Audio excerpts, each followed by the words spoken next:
Oh, careful.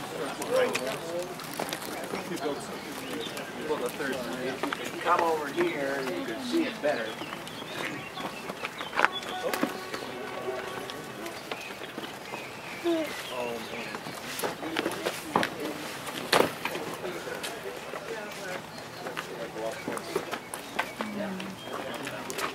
See the big This rolling stone tomb is that thick. And it's on, oh wait a minute, I'll get more people here. This is the only rolling stone tomb that's found. There are some smaller ones. This one is massive, the stone is that thick. It's one complete wheel. It was put up on a slant and chalked, made ready.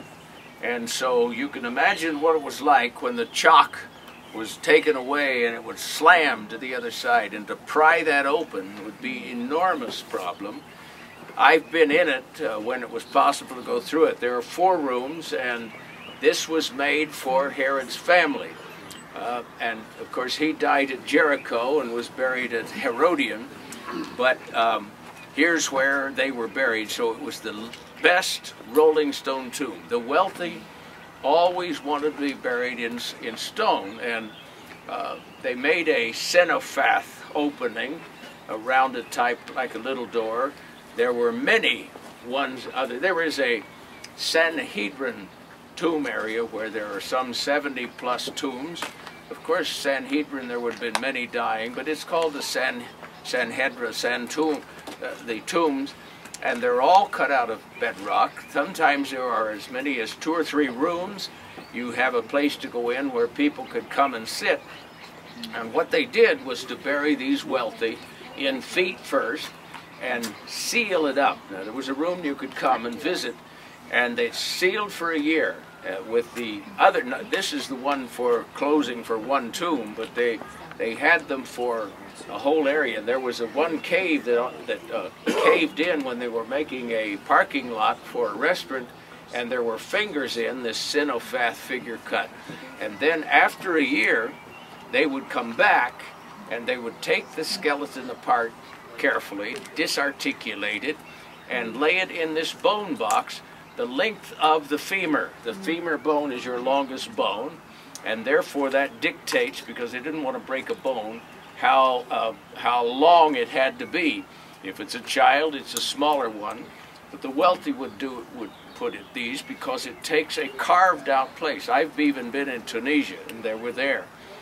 And so this kind of grave was used, and that's how Jesus was buried in Arimathea's, Joseph of Arimathea. When we get there, there's a place behind that's often called Joseph of Arimathea's tomb. But to give you the knowledge of when Caiaphas was found, they had taken the several bodies, because it was a family grave, plus whom other there were, and there were several bone boxes called ossuaries. So 1 year later, they lay all of the bones in carefully, don't break them, and then they seal it and put them back in. And the ones that we are talk about, we'll see it in the museum. When this person came, there were other Caiaphas tombs there. I think there's at least one other, or ossuary, and these were put back in the box in the same opening, and several were put in the one place, the one spot. Whereas originally it would be one body, and so 2 of them I know of had Caiaphas on it.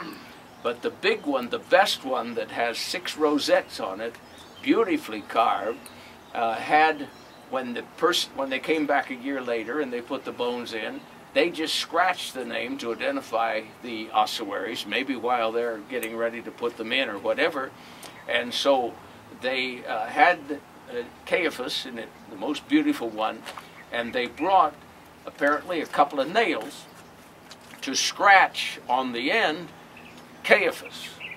But then in the back they wrote Caiaphas Joseph, just scratched it in and then threw the nails in and then put it back in. And so this was the way they identified them, and we didn't know that Caiaphas had the name Joseph, but Joseph Caiaphas. Caiaphas was a family name, and so that being the case, and then when Josephus wrote the fact that Joseph was his first name, obviously they had it. He was about a 52, 53-year-old man, I think, but it was the Caiaphas that's mentioned in the gospel story.